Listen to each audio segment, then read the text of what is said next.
Bom dia a todos. Daremos início agora ao nosso primeiro painel, o regime jurídico do setor portuário brasileiro. Convido a subir à mesa para presidir os trabalhos Jimmy Amora, da agência Infra.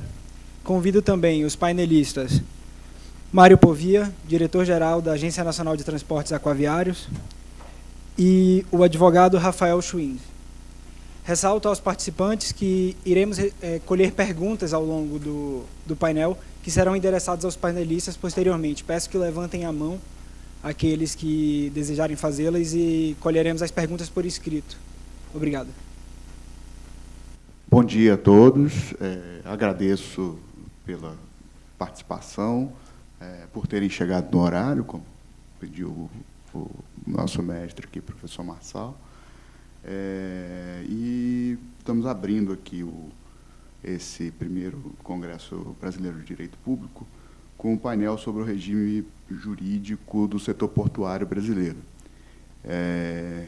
que dentro da infraestrutura, o setor portuário pode ser considerado aquele para onde tudo é carreado.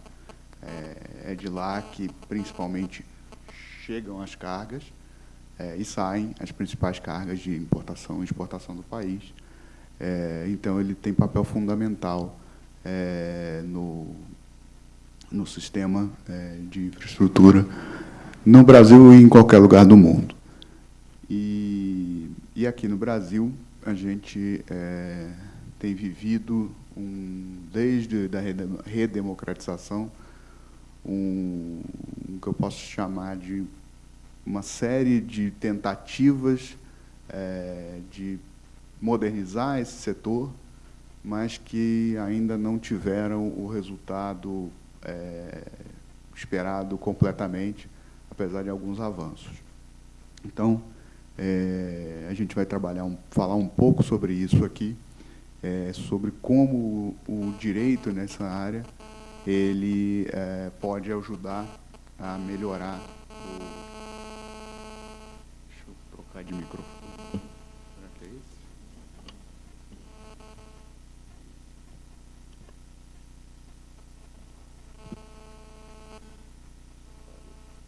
Desculpem, tem algum aparelho dando interferência aqui, vamos ver se agora funciona.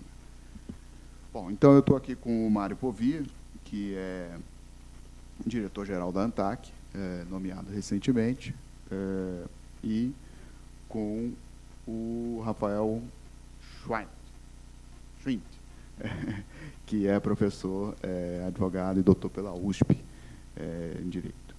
E, bom, gostaria que que o Rafael começasse.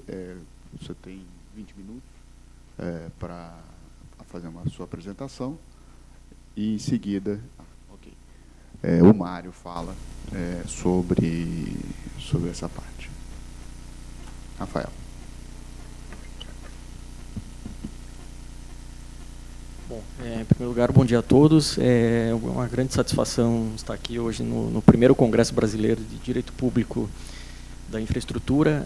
Agradeço aos organizadores, em especial ao professor Marçal, ao professor Marco Aurélio, pelo convite e também pela grande honra que é compor um painel com o Dr. Mário Povia, que é diretor-geral da ANTAC e desempenha um belíssimo trabalho à frente dessa agência reguladora tão importante para o país. Todas as críticas que o professor Marçal fez aqui são válidas, são importantes, mas eu vejo a ANTAC talvez como uma exceção a isso, uma agência realmente muito efetiva e muito consistente, é uma agência madura, e isso tem sido bastante importante para o desenvolvimento do setor portuário no Brasil. Bom, o tema que me coube aqui é tratar das inovações na legislação do direito portuário no Brasil. É tanta coisa, em 2013 houve a edição da nova Lei dos Portos, seguida, poucas semanas depois, da edição do decreto, que a regulamentou, e alguma sucessão de decretos, até o último decreto, que foi o decreto 9.048 de 2017, que fez alguns ajustes na regulação do setor portuário. Seria muita coisa tratar de tudo isso, então eu restringi a minha exposição aqui às inovações que foram introduzidas pelo decreto 9.048 e que estão sob o escrutínio do TCU, né? Como todos sabem, isso tem sido divulgado pela imprensa já há bastante tempo e tem sido objeto de notícias constantes. O decreto 9.048, né, estabeleceu algumas inovações e 3 delas, basicamente, estão sendo examinadas pelo TCU. Então, o meu foco aqui é tratar, basicamente, dessas 3 inovações. Mas, antes de chegar nelas, eu só queria passar por algumas das principais inovações que foram introduzidas por esse decreto, só para vocês terem uma ideia da importância e da abrangência dele para o setor portuário no Brasil. Em primeiro lugar, o que ele estabeleceu? A respeito dos prazos dos arrendamentos portuários, ele estabeleceu um prazo de até 35 anos para os contratos, que podem ser prorrogáveis por até mais 35 anos, prorrogações sucessivas, portanto, que chegam até o limite de 70 anos. Na lei anterior e até a edição desse decreto, o prazo máximo era de 25 anos e as prorrogações poderiam atingir, no máximo, mais 25 anos, totalizando 50. Então, houve uma ampliação bastante importante. E, mais do que isso, o decreto também estabeleceu que essa possibilidade de ampliação até 70 anos é aplicável, inclusive, aos contratos de arrendamento firmados sob a égide da Lei dos Portos anterior, que é a Lei 8.630, né, a Lei de Modernização dos Portos. Houve também um maior detalhamento das prorrogações antecipadas. Né, como vocês sabem, as prorrogações antecipadas são aquelas que ocorrem para que o arrendatário adiante investimentos, então ele faz alguns investimentos que não estavam previstos no contrato e tem, em troca disso, uma prorrogação já antecipada para que ele possa ter mais tempo para amortizar esses investimentos. Então, o decreto, essa não é uma inovação do decreto, já era prevista na Lei dos Portos, no decreto anterior, e o decreto atual, esse 9.048, estabeleceu algumas regras adicionais.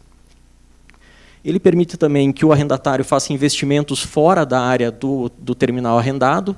Então, ele pode, por exemplo, fazer alguns investimentos que não estão dentro da área que ele arrendou, mas que são importantes para ele. Essa é uma questão, é uma inovação do decreto. O decreto também permite a substituição de uma área arrendada por outra. Se um terminal portuário ocupa uma determinada área, ele pode ser, digamos assim, instado a alterar essa área para uma outra, de forma a acomodar mais um terminal e propiciar uma maior eficiência na utilização das áreas do porto. O decreto também estabelece a possibilidade de apresentação de estudos de viabilidade técnica, econômica e ambiental simplificados, para contratos abaixo de 150 milhões de reais. Essa é uma simplificação para agilizar os procedimentos de licitações, enfim, e de ampliações de terminais portuários. Outra inovação também é a obrigatoriedade de audiência pública apenas para situações em que os contratos de concessões e arrendamento sejam superiores a 150 milhões de reais. Então, deixa de ser uma obrigação para todas as situações. O decreto permite a ampliação da área do terminal portuário sempre que houver ganhos de eficiência à operação portuária. Esse é um dos pontos principais do decreto, na minha opinião, porque no decreto anterior, que foi ajustado por este, era necessário que o arrendatário demonstrasse que a área que ele gostaria de incorporar ao seu terminal fosse inviável de exploração, tanto técnica, quanto econômica, quanto operacionalmente. Essa era a redação original. Depois, esses requisitos foram de cumulativos passaram a ser alternativos, então bastava demonstrar uma dessas inviabilidades, e agora o decreto novo, de 2017, permite a ampliação desde que haja ganhos de eficiência. Então, esse requisito da inviabilidade da área que vai ser incorporada deixa de existir. Essa é uma inovação das mais relevantes do novo decreto. Ele permite também a revisão de cronogramas de investimentos. É comum que haja fatos novos que demandem uma alteração de cronogramas. Isso, na minha opinião, já era possível antes, mas o decreto torna isso mais explícito. Ele permite que investimentos urgentes sejam feitos por arrendatários sem a necessidade de uma prévia autorização da ANTAC. Obviamente, depois vai haver um estudo a respeito dos investimentos que foram feitos, mas ele permite que certos investimentos em situações muito específicas possam ser realizados, ainda que sem uma autorização prévia. E permite também a antecipação de receitas para que o arrendatário pague a autoridade portuária, para que a autoridade portuária aplique na realização de investimentos no porto. Então, vejam que essas aqui são as principais inovações do novo decreto dos portos. Quando eu falo novo decreto, ele não substituiu, evidentemente, o anterior, ele só fez alguns ajustes, mas vejam que são modificações, são ajustes bastante significativos e bastante importantes. Eu tenho uma visão, pessoal, que é muito positiva a respeito dessas inovações todas. Bom, mas o TCU, né, deu início a um processo de exame desse decreto, exame da própria legalidade do decreto, e basicamente isso eu acho muito importante ressaltar aqui, o TCU, na instrução técnica que foi produzida, ele questiona apenas 3 pontos do decreto novo, né? Então, muitas vezes a gente vê notícias, olha, o decreto está sendo todo investigado pelo TCU e tal. É verdade, mas a instrução técnica que foi produzida questiona basicamente 3 pontos do decreto. Todos os outros que eu relacionei antes não são objeto de questionamentos, pelo menos por enquanto não são, e me parecem que não seriam mesmo fonte de grandes dúvidas. Bom, mas o TCU se restringe, então, nessa instrução, a 3 pontos. A possibilidade de aplicar o limite de 70 anos de prazo aos contratos que foram firmados sob a lei dos portos anterior. Existe um questionamento se essa possibilidade poderia atingir contratos anteriores à lei atual, porque na época em que eles foram licitados, o prazo máximo que a lei dos portos anterior previa era de 50 anos. O segundo ponto é o detalhamento das prorrogações antecipadas, que é um ponto que está sendo discutido, eu vou tratar de cada um desses mais detalhadamente. E o terceiro é dos investimentos fora da área do arrendamento. Então, são esses os 3 pontos questionados. Bom, acho que para a compreensão desses 3 pontos, que são o objeto efetivamente aqui da minha exposição, existe uma questão prévia que eu acho muito importante ressaltar aqui, que é a questão da mutabilidade dos contratos de arrendamento portuário. Todos sabem que os contratos de arrendamento portuário são contratos de longo prazo, né, que são fixados, as regras daquele contrato são fixadas no edital da licitação, mas é evidente que com a evolução, tanto das técnicas, né, do mercado, enfim, é absolutamente imprescindível que esses contratos sofram algumas mutações, alguns ajustes, para que o serviço portuário seja adaptado à nova realidade. E esse aspecto me parece essencial. Por isso que eu coloco ali que a mutabilidade dos contratos, né, numa simplificação aqui, ele corresponde à eficiência mais atualidade. É necessário que o serviço portuário seja atualizado. E para que haja essa atualização, as condições novas de mercado, é necessário que os contratos sofram certas alterações ao longo do tempo. Isso, evidentemente, não pode ser interpretado, pelo menos em tese, como uma burla à licitação, burla às regras da licitação. Pelo contrário, é essencial que os contratos tenham essas cláusulas de abertura e que as legislações editadas tenham essa possibilidade, admitam isso concretamente, para que os contratos possam ser adaptados. Porque, vejam, inclusive agora que o decreto novo possibilita contratos por mais tempo, contratos de 35 anos, que podem ser prorrogados até o limite de 70, é absolutamente impossível que hoje, por exemplo, se fosse feita uma licitação hoje para um arrendamento portuário, nós saberíamos tudo o que vai acontecer pelos próximos 35 ou 70 anos. É evidente que isso não é possível e o contrato tem que ter alguns instrumentos de atualização da prestação do serviço. Isso possibilita, obviamente, maior eficiência nos serviços portuários. Essa imagem aqui, acho que todos que lidam com o setor portuário conhecem muito bem e sabem da importância dela. Ela demonstra, basicamente, a utilização de navios cada vez maiores pelos armadores marítimos, né? Se tinha navios na década de 60 e 70 que carregavam 1.700 teus, que é uma unidade de contagem, enfim, de carga, que tinham um determinado tamanho, tanto de comprimento quanto de largura, né, de boca, portanto, e, ao longo do tempo, para ganhos de escala, os armadores foram utilizando navios cada vez maiores. Então, hoje, um navio carrega 10 vezes mais carga do que um navio carregava há 20, 30 anos atrás. São navios muito maiores, que têm uma profundidade maior, precisam, portanto, de um calado maior para navegar, precisam de uma estrutura de acesso ao porto que seja adaptada, porque esses navios têm que entrar, fazer um giro, sair, né, precisam que os portos tenham equipamentos mais modernos para retirada de contêineres desses navios. Os navios mais largos, por exemplo, precisam que os portos tenham portainers com uma lança mais comprida para atingir até a última fila de containers. Então, existe toda uma adaptação que precisa ser feita para atingir, né, para poder atender essa evolução, que é uma evolução natural, é uma evolução econômica de ganhos de escala. Então, é necessário, essa imagem, na minha opinião, sintetiza muito bem essa necessidade de mutabilidade dos contratos de arrendamento portuário. Esse é um caso, essa outra imagem aqui é um caso real, que acontece no Brasil, de um terminal portuário, que foi arrendado nessa área em cinza.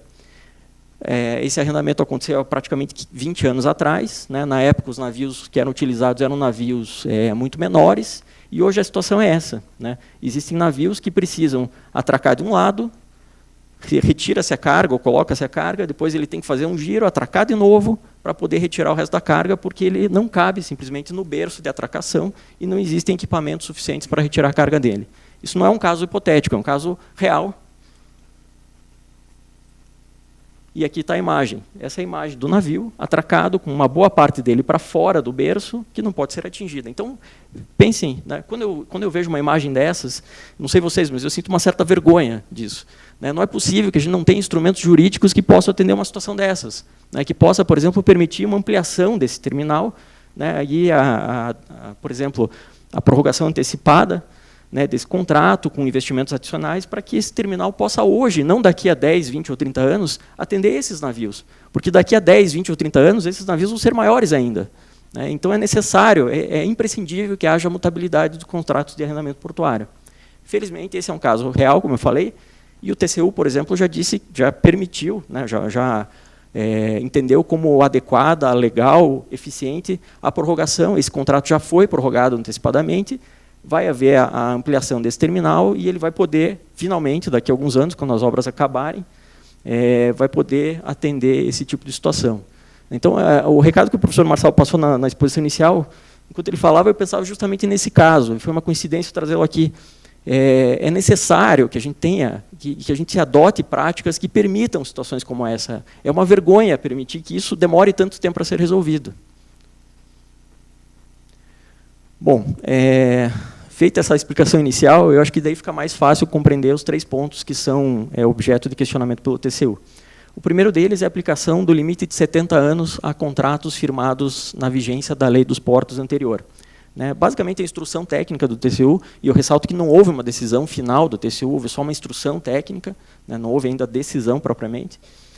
Essa instrução entendeu que haveria ilegalidade dessa previsão do decreto, porque não poderia se aplicar a contratos firmados numa legislação que não permitia isso. Né? Isso seria, de certa forma, uma impossibilidade, dadas as regras do edital da licitação e do contrato que foi firmado. A lei anterior, como eu falei, permitia prazos de 25 anos, prorrogáveis uma única vez por até mais 25 anos. Bom, na minha opinião, esse entendimento está equivocado. Né? Respeito, obviamente, o entendimento, mas entendo que ele não é o mais correto, basicamente por causa desses 4 fatores que eu relacionei.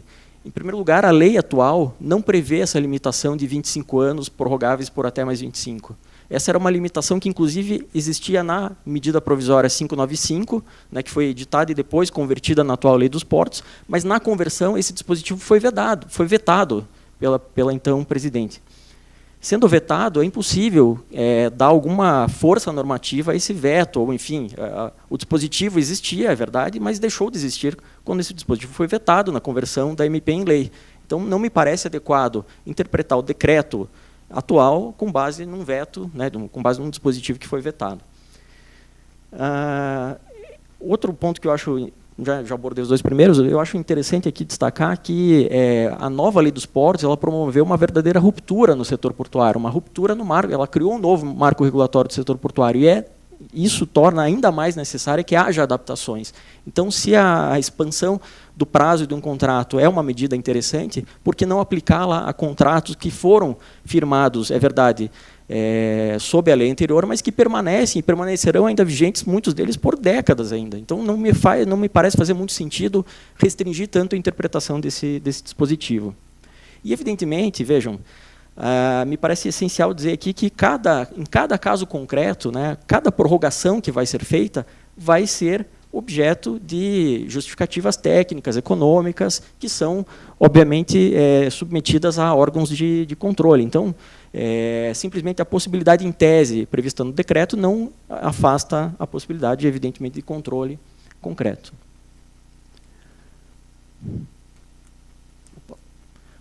O segundo ponto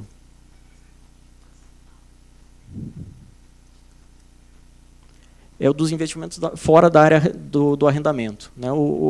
Como eu falei, essa aqui é uma imagem concreta, real, de um porto no sul do país, né, em que existem 2 terminais, um rio que passa entre eles, e ali na margem direita ali da figura é o mar, né, então os navios passam, entram nesse canal de acesso e atracam em um desses 2 terminais.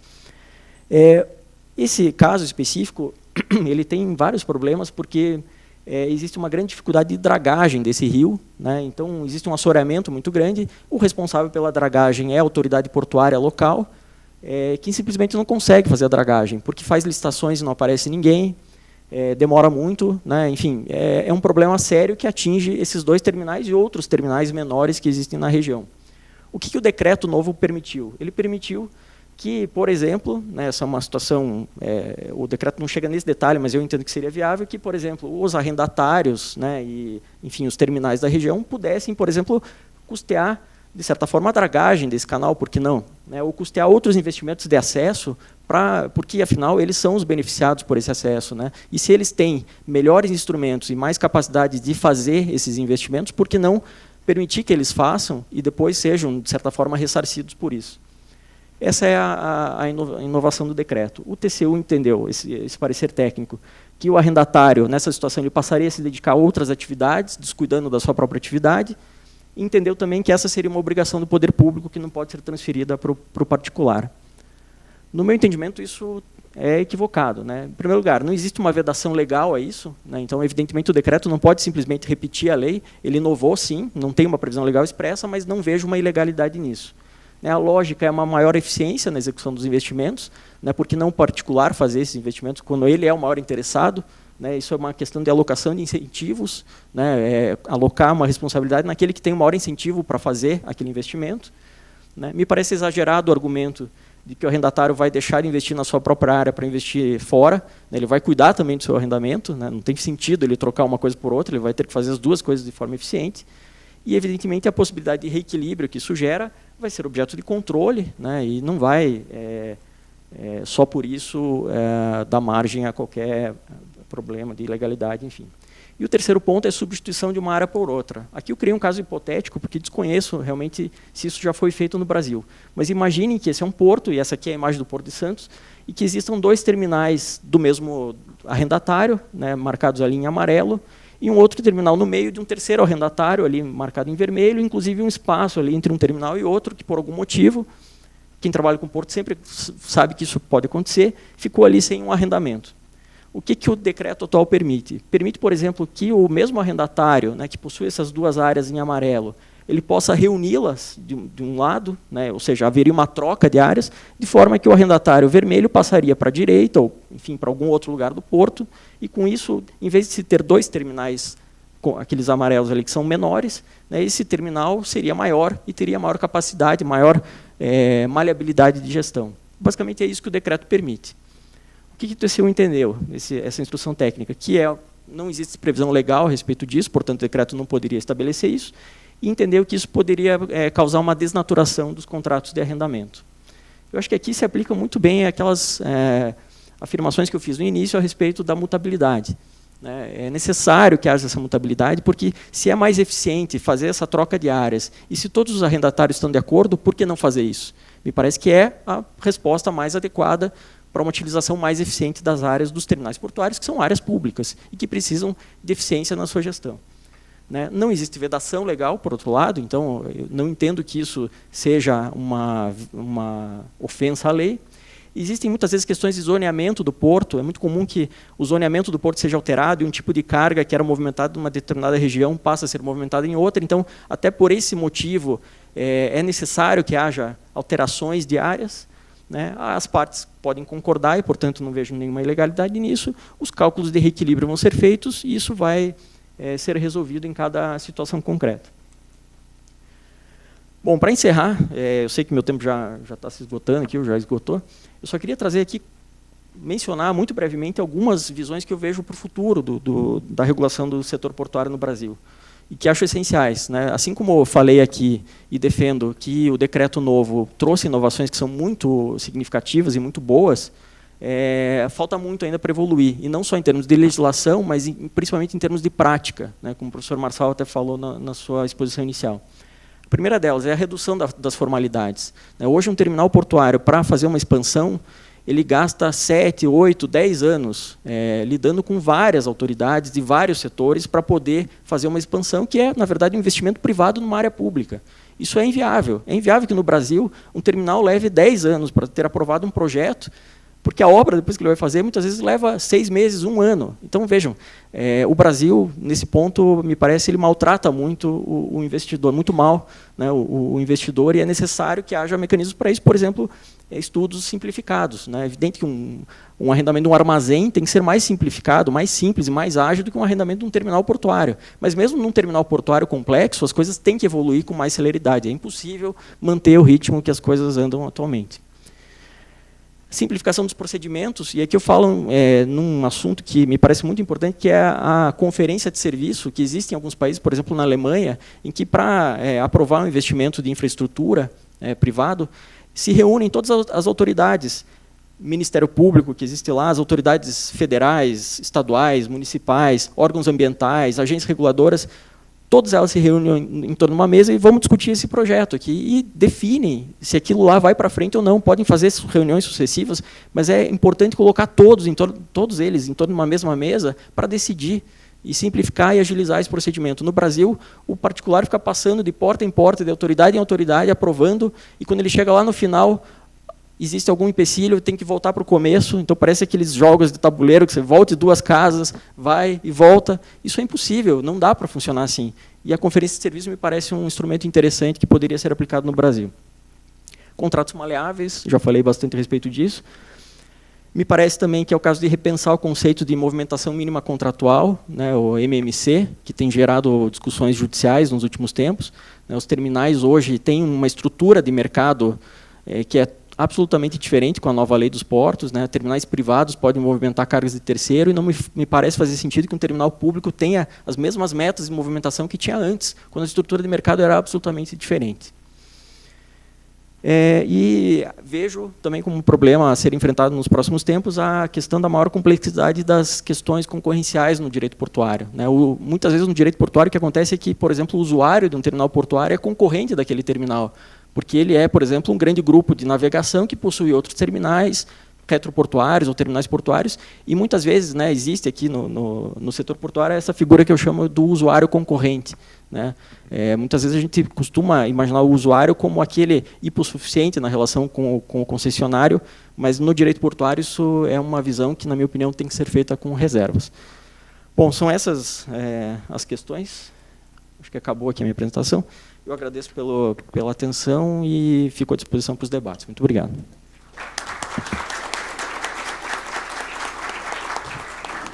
Bom, obrigado, Rafael. Os debates vão ser feitos por perguntas que podem ser enviadas para mim. Se já quiserem adiantar, podem ir me enviando.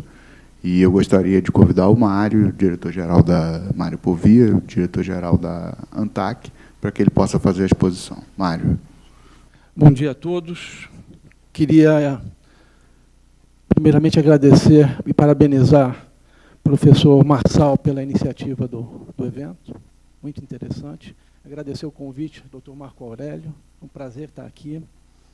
E eu vou tentar cumprimentar de minha mora o doutor Rafael, que compõe a mesa, também o diretor da ANTAC, doutor Francisval, aqui presente. Vou tentar não ser repetitivo, o doutor Rafael abordou em detalhe a questão do decreto 9048. Eu vou fazer, então, uma preliminar, como é que funciona aí, basicamente, a estrutura do setor de transporte no Brasil. Hoje nós temos, sob a égide do mesmo Ministério, as áreas de portos, a aviação civil e também os transportes terrestres, o que facilita muito em termos de política pública e ferramentas de planejamento. Tudo isso está dentro do mesmo Ministério.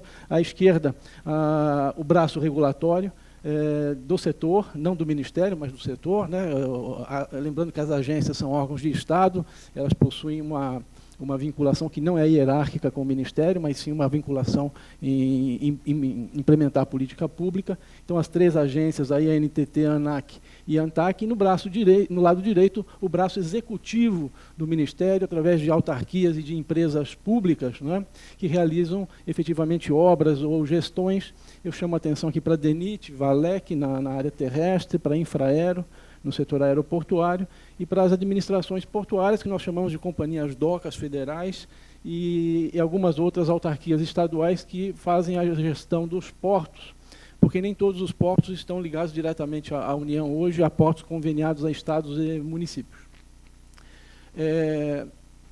Muito bem, como se opera hoje o regime jurídico de exploração portuária no Brasil?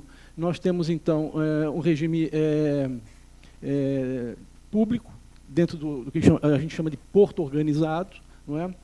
Os portos organizados podem ser concedidos, há disposição legal nesse sentido, porém, atualmente não há nenhuma concessão portuária em vigor, infelizmente. A iniciativa recente que houve de trabalhar um modelo para privatizar a Companhia Docas do Espírito Santo, a CODESA, parece que esfriou um pouco. Seria um modelo bastante interessante. Nós tivemos recentemente a última concessão que encerrou, que foi do Porto de Imbituba, era uma concessão a um privado. E dentro do porto organizado, eu quero lembrar que desde 1993, com a Lei 8.630, já não se realiza operações portuárias em regime público, ou seja, desde 93 nós já privatizamos a operação portuária. E eu reputo que o grande sucesso, nós não tivemos um apagão portuário porque acertamos a mão lá atrás, em 93, quando fizemos isso.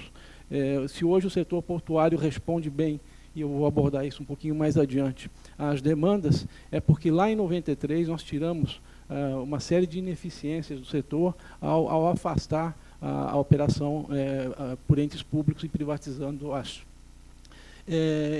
Então, dentro do porto organizado, essas operações são realizadas por meio de operadores portuários que não se confundem com a figura do arrendatário. O arrendatário é um titular de um contrato, pode ser um fundo de pensão, pode ser, enfim, um consórcio, mas quem faz a operação é o operador portuário. O arrendatário, via de regra, ele se constitui, ele se pré-qualifica, essa expressão, como operador portuário, porque, evidentemente, no seu business plan, a operação portuária ele deixa ali, talvez, o maior lucro. Então, há interesse dele, além de ocupar a área, também explorá-la. Mas ele explora, então, volto a dizer, não como arrendatário, mas como operador portuário. E áreas públicas não são todos os portos operados exclusivamente por arrendamentos, há portos que têm, inclusive, nem tem nenhum arrendamento. Então, as áreas públicas operam em regime spot, com operadores portuários pré-qualificados, ou seja, na medida que tenham demandas nesse sentido. E, noutra vertente, nós temos o regime autorizativo, são terminais privados que operam por concessão, no caso, por meio de contratos de adesão. O poder concedente aqui, doutor Marçal, é o Ministério dos Transportes, Portos e Aviação Civil, que assina esses contratos de adesão.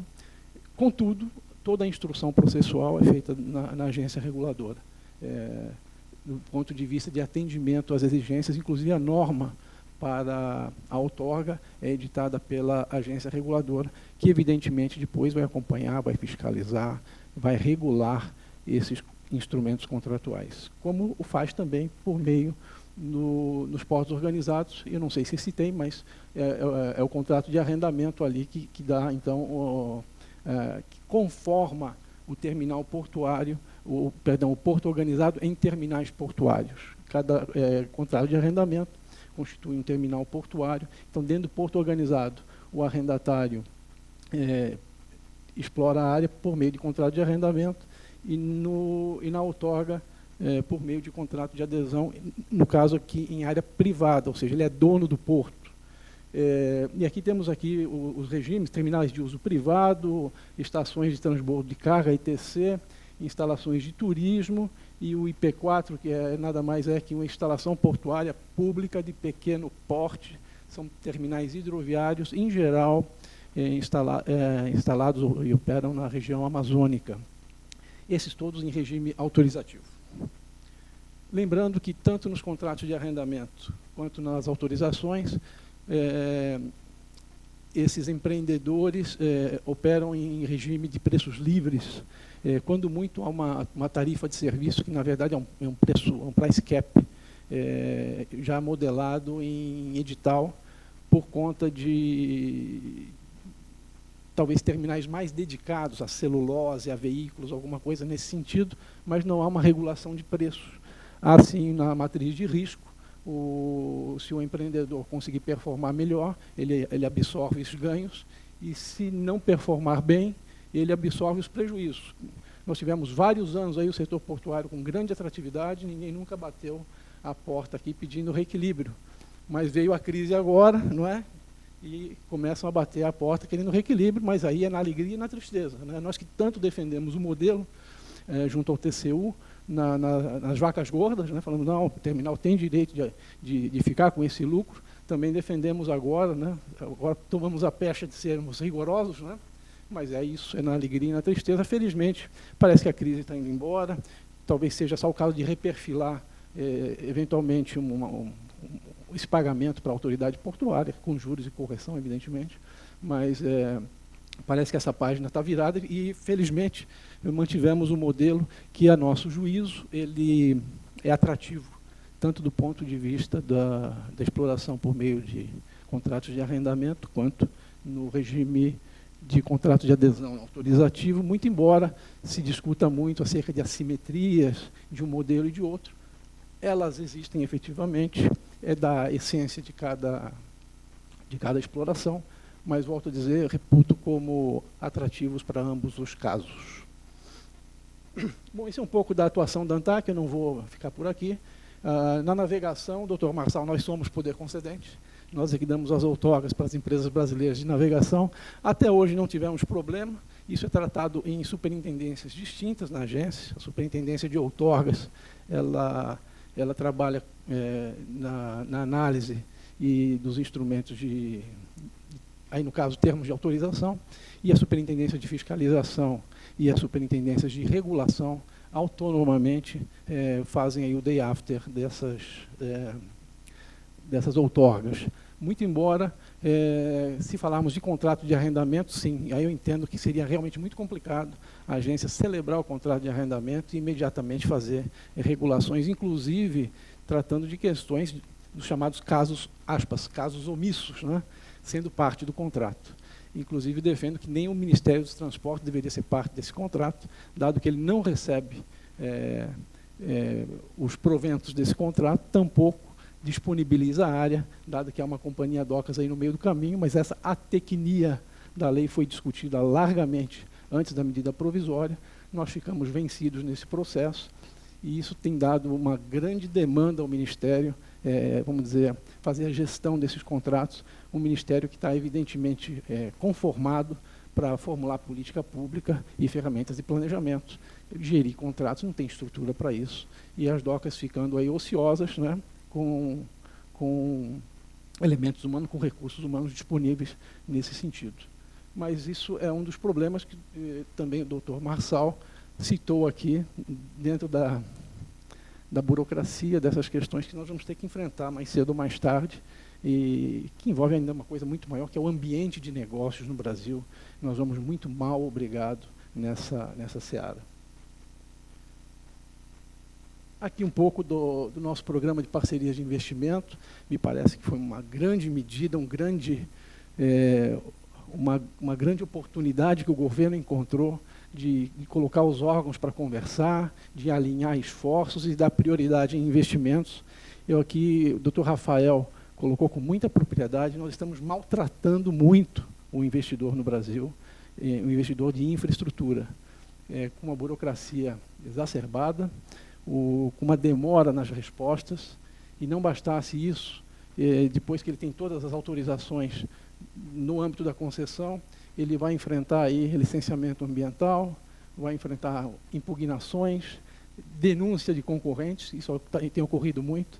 Então, investir em infraestrutura no Brasil, em áreas greenfield, tem se tornado um verdadeiro calvário. Nós precisamos expor essas questões, porque não dá para se aguardar 15, 20 anos. Temos um terminal lá em Pontal do Paraná, que é uma outorga dos anos 90, ele não conseguiu ainda lançar a pedra fundamental. Isso é um verdadeiro absurdo. A gente se sente incompetente em questões como essa. Veja, o Brasil que precisa de infraestrutura, o Brasil que precisa de investimento e o Brasil que precisa gerar empregos. É assim que nós estamos tratando hoje os investimentos tão necessários para o nosso país. Aqui um pouco do nosso horizonte, vamos licitar o mês que vem, doutor Marco Aurélio. 3 áreas lá na Bovespa, né, na B3, no Porto de Itaqui, um terminal de celulose, um terminal de celulose em Paranaguá, um terminal de veículos em Paranaguá. Temos aí em audiência pública 6 áreas em Belém e Vila do Conde, mais 3 áreas no Porto de Cabedelo, na Paraíba, mais uma área em Vitória. Estamos em linha de produção aí dos estudos. Os estudos são os gargalos, é importante que se diga isso. Os gargalos para licitação, nós temos mais de 100 de áreas portuárias para licitar, mas não temos os estudos prontos, os EVTEs. Não é? Hoje a agência está incumbida de tocar a licitação, nós temos capacidade, nós poderíamos estar tratando aí simultaneamente, talvez de 40 terminais hoje, se tivéssemos uma frente de estudos nesse sentido, mas já estamos num trabalho bastante importante junto com a EPL na confecção desses estudos. Então nós temos aí mais 2 terminais em Suape, mais 2 terminais em Santos, mais um terminal em Macapá. Eu devo estar esquecendo alguma coisa, mas enfim, nós temos aí um horizonte bom de estudos para entregar e para licitar este ano e também no ano que vem. E estamos em dia com o nosso cronograma. O setor portuário tem zelado muito para cumprir com esse compromisso. Aqui já algumas licitações que fizemos sob a égide da Lei dos Portos, muito pouco, fizemos 7 áreas somente. Poderíamos ter feito o dobro disso, se talvez o mercado não tivéssemos passado por essa crise, uma crise de governabilidade também, tivemos um impeachment no meio do caminho, mas entendemos que agora, já com a retomada da economia, vamos ter sucesso, não vamos ter licitações desertas. E lembrando que o marco regulatório atual ele traz 3 vertentes de investimento. A licitação desses terminais é uma delas, mas há outras 2 vertentes de investimento. As prorrogações antecipadas, o doutor Rafael já tratou disso. Nós aprovamos de 2003 para cá algo em torno de 10 bilhões de investimentos nessas prorrogações antecipadas. Esses investimentos não saíram todos ainda por conta de algum reperfilamento, por conta da crise que bateu a porta. Então, são investimentos que tem que ter aí um lastro de demanda, mas tem também uma parte desses investimentos que tem que ser feitos de forma imediata, porque para justificar exatamente a prorrogação antecipada. De toda forma, são investimentos rápidos, porque esses terminais estão em operação. Então, a questão de licenciamento ela é muito mais tranquila. Aprovamos em torno de 17 a 18 bilhões de autorizações em terminais privados, aquele regime que eu disse aos senhores de contrato de adesão. Longe de significar que esses 18 bilhões estão aí em pleno curso, absolutamente. Estão aprovados, mas muitos deles ainda buscando licenciamento ambiental, buscando aí funding. E aí o nosso modelo novo do Decreto 9048 traz uma questão bastante importante. Vamos ver se a gente consegue, a tempo, de abordar esse assunto. E a terceira vertente, então, como disse aos senhores, além da prorrogação, a primeira dos leilões, a segunda das prorrogações antecipadas e a terceira das autorizações. Muito bem, o decreto 9048, eu vou tentar não ser repetitivo, mas eu queria talvez abordar um pouco do pano de fundo. O doutor Rafael abordou muito o impacto do 9048 nos arrendamentos portuários. Lembram, senhores, arrendamentos portuários, aquelas explorações dentro dos portos organizados. Mas o decreto 9048 não se limitou a tratar das questões dentro dos portos organizados. Ele também trabalha nas instalações privadas, e aí também tivemos talvez até mais avanços do que nos portos organizados. Mas o que é o pano de fundo desse decreto? Afinal, para que ele veio? Não é? Ele veio para privilegiar um pouco a gestão portuária, no sentido de que traz algumas medidas interessantes para o gestor. Por exemplo, a questão de uma possibilidade de mudança de área de um terminal de uma área para outra. Isso é uma inovação, evidentemente, maravilhosa. Nós não temos nenhum caso concreto, o Dr. Rafael já abordou isso, mas a gente tem que enxergar o futuro. Inclusive, eu acho que foi uma proposta da própria ANTAC, de colocar isso para dentro da norma, porque um dia nós vamos chegar ao nível de Roterdã, de Hamburgo, de Antuérpia, e nós entendemos que o gestor terá essa possibilidade de efetivamente planejar o porto. E o dia que nós tivermos esse grau de excelência na gestão portuária, seria muito importante que nós tivéssemos na legislação de regência essa ferramenta. Então, isso a agência enxerga num horizonte, temos fé nisso, acreditamos nisso, que um dia o gestor realmente vai trabalhar no planejamento portuário, então terá essa ferramenta. Alguns dizem, e é o Tribunal de Contas que diz isso, quando torce o nariz para a regra, há uma mudança de objeto no contrato de arrendamento. Foi licitada uma área de 90 mil metros na margem A do porto, você está querendo passar a área o terminal para a área B com outros 90 mil metros, por exemplo. E aí eu pergunto, mas o arrendamento portuário, o contrato de arrendamento portuário, ele é simplesmente um aluguel de área? Será que esse é o objeto do contrato? Então, para que a gente faz EVTE, fluxo de caixa? Não é? Por que a gente entra em dados macroeconômicos? Era só fazer uma avaliação patrimonial, então, ver quanto custa mais ou menos um metro quadrado. Metade do trabalho está resolvido, a gente joga isso para o edital e quem der o lance melhor leva. Não, se a gente faz isso é por quê? Porque ali vai se executar uma operação, não é? E a gente pega do modelo de concessão, o modelo desse valuation, não é? Então, ali não, a questão principal do contrato de arrendamento não é a ocupação diária, mas sim a prestação do serviço que ele fará, dentro de um regime de um PDZ, dentro de um planejamento do setor portuário. Então, não há mudança de objeto absolutamente, é um equívoco nesse raciocínio. Ele continuará sendo um terminal de celulose, um terminal de carga geral, ele continuará sendo um terminal para movimentar suco de laranja, ele só vai sair do lugar A para o lugar B. E por que isso? Para dar maior racionalidade. Isso terá que estar explicado por critérios de conveniência, de oportunidade, e largamente discutido com a agência reguladora. Às vezes o Tribunal de Contas faz uma análise e parece que no setor não tem regulação, que vai ficar o bel prazer, aquilo, não é? E o que é pior, tem muita regulação. Tem muita regulação. Então, essas questões têm que ser colocadas para discussão. Não é porque está no decreto que vai se dar 35 anos para todo mundo. Há critérios de conveniência e oportunidade que haverão de ser enfrentados, não é? Então, isso precisa ser discutido, não é? E não ser rechaçado. Me parece um documento relevante, um documento pensando no país, pensando no setor. Mas, enfim, essa discussão nós estamos fazendo com a Corte de Contas, a qual respeitamos muito tem contribuído para o aprimoramento, inclusive, da agência, em questões de governança, transparência, mas, nesse caso em particular, essa questão de mérito, me parece que nós temos tratado disso com maior aprofundamento.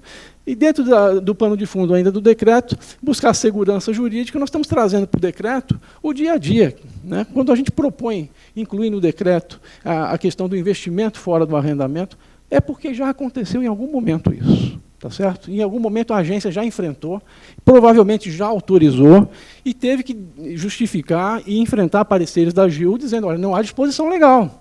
A agência vai nesse sentido mesmo? Olha, vamos nesse sentido, por quê? Porque a vida continua. A dinâmica legislativa não é a mesma da dinâmica da vida. Então, enfrentamos esses casos e agora estamos trazendo para o decreto para quê? Para dar o conforto dos casos seguintes, inclusive para a AGU, quando faz os seus pareceres, fala, não, há previsão legal, é o artigo tal do decreto que permite isso. Não é? Então, questões como essa, de investimentos fora da área arrendada, de adiantamento tarifário, são questões absolutamente já enfrentadas, mas, repito, enfrentadas com muitos considerandos, não é? Inclusive junto à Corte de Contas, que não raro questiona essas questões. Trazer para o decreto dá o conforto hoje ao gestor, ao técnico que despacha, porque hoje também esse é um problema muito sensível. Eu acho que nós não precisamos colocar aqui essa aspas, sujeira embaixo do tapete. Hoje o pessoal está com medo de assinar as coisas, não é? Então, eu acho que é importante que, se a gente puder levar para o decreto, para uma lei, já práticas que nós estamos enfrentando, seria bastante positivo. A questão da descentralização, hoje se discute levar de novo a DOCAS a titularidade desses contratos, a gestão desses contratos, e algo que veio na centralização na nova lei dos portos, uma nova dinâmica nos procedimentos de licitação. Aqui é para dar celeridade, nós continuamos muito lentos, nós continuamos respondendo. Às vezes, doutor Marçal, a gente se sente uma repartição pública mesmo, e não uma agência moderna. Então, a gente está trabalhando isso muito com pessoas, né, tentando colocar ali o ponta-direita na ponta-direita, o goleiro no gol, para dar essa dinâmica, que é algo bastante importante, para que, se for não, nós digamos não em 2 semanas, não em 8 meses. Não é? E se for sim, ou se for talvez, rapidamente, o que precisa sanear, o que precisa ajustar. Eu acho que isso que o setor privado precisa, é isso que a agência reguladora tem o dever de fazer, e nós estamos lutando por isso, para dar respostas mais rápidas. Dentro de toda a dificuldade que a legislação, que o setor público tem, enfim, que a burocracia nos impõe. Aqui vou falar muito pouco. O marco, a 12815, traz um planejamento centralizado, trabalha com provisão de infraestrutura, tem um olhar firme na eficiência e na redução do custo do Brasil. Esse foi o pano de fundo da 12815, eu reputo como exitosa sobre esses aspectos. O decreto 8033 burocratizou a lei, criou uma série de travas. O decreto 9048 vem no sentido de afrouxar um pouco essas amarras, sempre nessa linha de atração de investimentos, flexibilização de regras e também desburocratização. E aí eu trago cada uma dessas questões, que eu não vou adentrar. Atração de investimentos no sentido de permitir um horizonte contratual, o maior prazo para a construção dos TUPs. Maior prazo por quê? Porque recebeu a outorga com termo de referência ambiental, recebeu a outorga para fazer o funding do seu empreendimento, mas precisa de prazo para, enfim, concluir, para obter o licenciamento ambiental. 3 anos era o prazo que nós tínhamos, se mostrava insuficiente para isso. O reperfilamento de investimentos, isso em função da crise, mas aproveitou-se para trazer essa possibilidade. O maior prazo para análise dos editais, aqui em linha com a PPI, dando 100 dias para que o investidor, principalmente estrangeiro, pudesse analisar melhor os empreendimentos, e uma redução do nível de exigência de garantias. Isso foi muito positivo para os terminais privados. Nós continuamos com garantias altas ainda nos arrendamentos, estamos trabalhando nisso para tentar reduzir essas garantias. Flexibilização de regras, prorrogações sucessivas. Eu não sei se o doutor Rafael abordou isso, mas isso é muito interessante, porque o nosso trabalho antes era de verdadeira futurologia, porque o modelo era uma única prorrogação por igual período. Então, nós tínhamos uma prorrogação no ano 23, com um contrato de 25 anos, e ali tínhamos que prever o que iria acontecer nos próximos 27 anos em termos de investimento. Então, era realmente uma brincadeira de futurologia, né, de se imaginar o que iria acontecer. E agora não. É possível prorrogações sucessivas, limitado ao prazo final, ao tempo limite, mas que permite que ele, enfim, materialize investimentos objetivos, não é? Faz os cálculos do payback desse investimento, dentro de um fluxo de caixa, e diz ali, olha, você tem mais 18 anos de contrato, faz a prorrogação por esses 18 anos, o que não impede que ele busque depois o complemento de prazo. Eu reputo essa uma das regras bastante interessantes, que uma das principais, inclusive, que o decreto traz. Antecipação de receitas tarifárias, investimentos fora do arrendamento, o doutor Rafael já abordou isso, substituição de áreas arrendadas, já falamos, desburocratização, arrendamento simplificado, isso está na demanda do Dr. Rafael, a agência entende como legítima, estamos trabalhando com arrendamentos simplificados, com EVTS simplificados. Em breve vamos estar colocando em audiência pública algo nesse sentido. Um procedimento racional de outorgas aqui, porque as questões começam na agência, terminam no Ministério, essa dinâmica não estava boa, e estamos trabalhando também para dar essa racionalidade e, portanto, tempos mais rápidos de resposta para a sociedade. E a questão de SPU, essa questão é fundamental. Nós conseguimos, junto à SPU, um modus operandi. Normalmente, demorava-se dois anos para se obter a titularidade de áreas de marinha, e só a partir desse momento que a empresa conseguia entrar com pedido de outorga. Agora não, ela consegue nada ao pôr da SPU para para a cessão daquela área, e com isso ela já consegue sair com a outorga, não é? E depois disso ela vai ter então prazo para trabalhar com a SPU, mas já com a outorga embaixo do braço, então poderá buscar aí a regularização da área, a obtenção de licenciamento ambiental, paralelamente com a busca de investidores, de parceiros. Isso vai dar uma dinâmica bastante interessante para o setor. Também foi uma medida muito boa que nós conseguimos aí azeitar com o Ministério do Planejamento, com o Patrimônio da União. E alterações dos contratos de adesão, isso basicamente para adaptá-los à questão da lei. Eu preciso terminar e vou demorar mais um minuto só, Jimmy. Como é que estão os portos brasileiros hoje? Aqui eu peguei no Google e coloquei aí. Então, o Porto de Santos bate recorde quando? Em abril de 2018. Portanto, na última estatística. Não é? O Porto de Itaqui bate recorde na movimentação de grãos. Também uma notícia de maio de 18. Paranaguá fecha 2017 com movimentação recorde. Recordes mantém swap entre 5 maiores portos públicos do país. TCP, Terminal de Contêineres de Paranaguá, bate recorde em movimentação de carga de cabotagem. Essa é uma notícia de abril de 2018. Significa dizer que nós mal saímos da crise e continuamos reportando aí recordes sucessivos. Volto a dizer, os portos brasileiros hoje respondem bem à demanda. Nós temos problemas pontuais nos acessos. O doutor Rafael já abordou a questão da dragagem. Nós dragamos mal e dragamos caro no Brasil. Dragar mediante contrato administrativo tem se mostrado um grande problema. Nós temos que trabalhar um regime de concessão para dragagem, um regime de consórcio, alguma coisa. É uma medida urgente que nós temos que trabalhar, e os custos cairão vertiginosamente. Eu não tenho receio nenhum em fazer essa afirmação. E os acessos terrestres, essa é outra dificuldade. Os municípios chegaram muito perto dos portos, a área urbana dos municípios, então nós temos que trabalhar essa questão de acesso. Já temos trabalhado, os senhores já não veem aí no horário nobre do Jornal Nacional aí, aquelas enormes filas de caminhão para desembarcar soja em Santos, soja em Paranaguá. Fizemos um trabalho bastante forte nesse sentido, sem colocar a mão no bolso, um trabalho de gestão, que já foi feito aí há 2 ou 3 anos atrás. Então, é possível, sim, nós melhorarmos o setor. Então, o setor responde bem. Eu queria dar mais uma informação hoje. O setor portuário estava limitado nos seus recordes anteriores à sua capacidade de movimentação.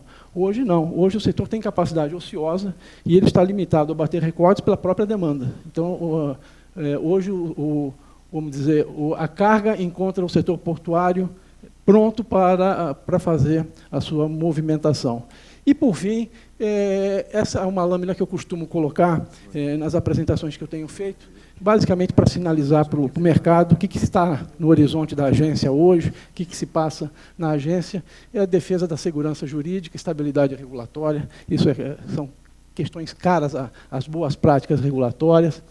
Governança e transparência, apoio na navegação interior no Brasil muito pouco aproveitada, incentivo à navegação de cabotagem igualmente subutilizada. Nós temos uma costa de 8.500 quilômetros subutilizada, previsibilidade de custos das operações portuárias, temos trabalhado muito com os usuários, manutenção de uma boa interlocução que já temos com o setor regulado, a agência conversa bem com o setor regulado, estamos juntos com os usuários, Fiesp, Ciesp, CNI, ANUT, AEB, Secafé, AEXA, redução da burocracia, estamos trabalhando com os nossos processos, estamos reduzindo as burocracias. A ANTAQ hoje é referência na produção de dados estatísticos no setor portuário, é algo que nos orgulha muito, estamos num trabalho de melhoria constante disso. Viabilização de investimentos em infraestrutura, redução de prazos nesse sentido, né? Nós temos fiscalizações presentes, estrategicamente distribuídas, temos 14 unidades regionais no Brasil inteiro, estamos com servidores dentro dos principais portos organizados, temos uma fiscalização presente o ano inteiro. Nós apoiamos um modelo de concessão de dragagem por resultados, isso é uma coisa muito cara para o setor, uma defesa de um modelo de concessão de hidrovias, estamos trabalhando isso junto com o ministro dos Transportes, e, por fim, um total alinhamento com a política pública setorial. Eu já peço desculpas por ter me atrasado, e era isso que eu tinha a dizer aos senhores. Muito obrigado.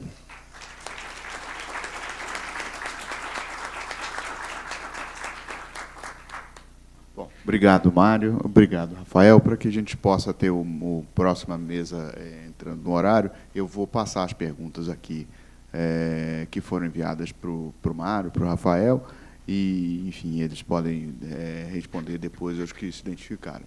Queria agradecer a todos e, segundo o nosso cronograma aqui, temos agora um coffee break, convidar a todos para participar. Obrigado e um bom congresso a todos.